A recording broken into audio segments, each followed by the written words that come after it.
For a long time, being green always meant being more expensive. But nowadays, we have many technologies that are actually cheaper than fossil fuels. For example, solar or wind power now are cheaper than natural gas or oil, especially for countries like many European countries, including Switzerland, who have no natural resources in fossil fuels. So we now have these technologies that finally are cheaper than the fossil fuels, which are the ones that got us into trouble.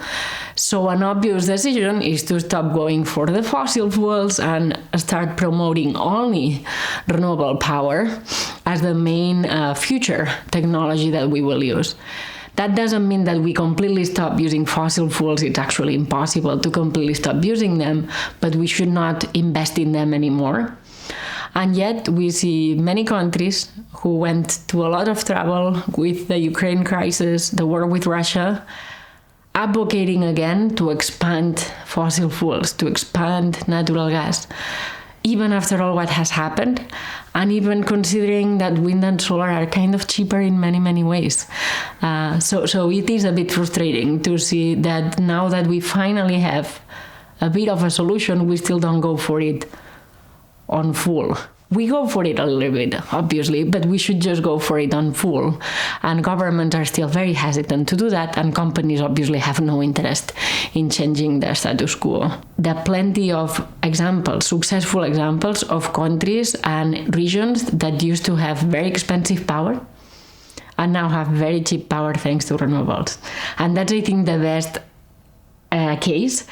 Actual practical cases where countries go from nothing to lots and they do very well. And some examples are, for example, islands, which typically used to be run on oil, not even natural gas or coal, very expensive, and now are running on renewables. Maybe not 100%, but a lot of it, way more than we are in, let's say, continental Europe.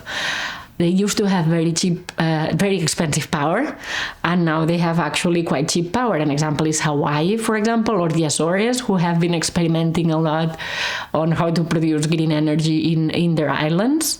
Another island that's not quite an island is Chile, which is separated by the Andes from many countries, and in particular from Argentina, who has never been too friendly in sharing their fossil fuels.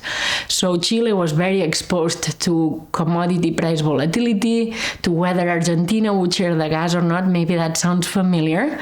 And now solar power has completely freed it from all this volatility, and it has provided really cheap power. So I think that's the best case.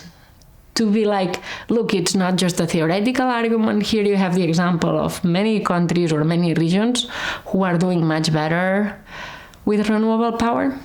Given the climate crisis we're in, can you please explain to me again, why on earth do we need to steal some more natural gas in here? And that's kind of the type of conversations that we need to push for. And I'm playing a bit devil's advocate. They will come up with some arguments, but we need to have these discussions. Europe historically is very guilty of climate change, but as of today, it's a smaller region than, let's say, North America, China, Indonesia, India, because it's just a smaller region. We still emit quite a lot, but we are relatively small. So I feel the role for Europe is to show how it can be done. As economists, we tend to think it's better to think of negative and positive emissions as equivalent because they are solving the same problem. One is a plus, the other one is a minus. I am a bit more critical of these technologies in the sense that we are still not at the point where we can scale them. And the danger is that you use them to delay the transformation. So you delay the transformation, because I'll have some negative emissions in the future. So I personally believe in separate markets for the positives and the negatives. So we should make sure to bring the positives to zero and at the same time put very big carrots for somebody to figure out how to do the negative. But I am of the opinion that because of the many frictions in these markets, we should not mix them.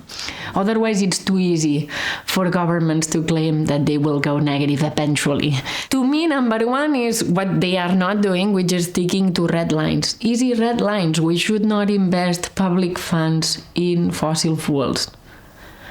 Not at all. We should not expand even roads in that sense. We should not be building more space for cars. We just need to put some red lines. They are hard, but if we don't put red lines, it's too easy to just go over them.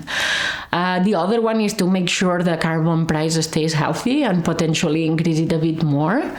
The carbon border adjustment mechanism that was just implemented should help there to keep the ambition in the carbon price.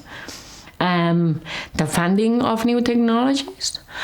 And in the funding of new technologies, the big discussion is not whether we should fund them, but there's also discussion of how to do the portfolio. And again, here I would like to separate negative versus decarbonizing, and I think we should go all into decarbonizing on top of the negative emissions. And on the decarbonizing, we need to go for solutions that are as certain as possible, because we are at a moment in which we really need to decarbonize. So, and for decarbonization, not negative emissions, but for decarbonization, we know the solution. And the solution is renewables with batteries and storage. So I may be a proponent of putting way more money on renewables, batteries, and storage than, let's say, nuclear, compared to other people, maybe. Because nuclear, it takes too much time, it's too uncertain, and at this moment we need something that's cheap and reliable. And that's renewables. So that's kind of my view on the portfolio.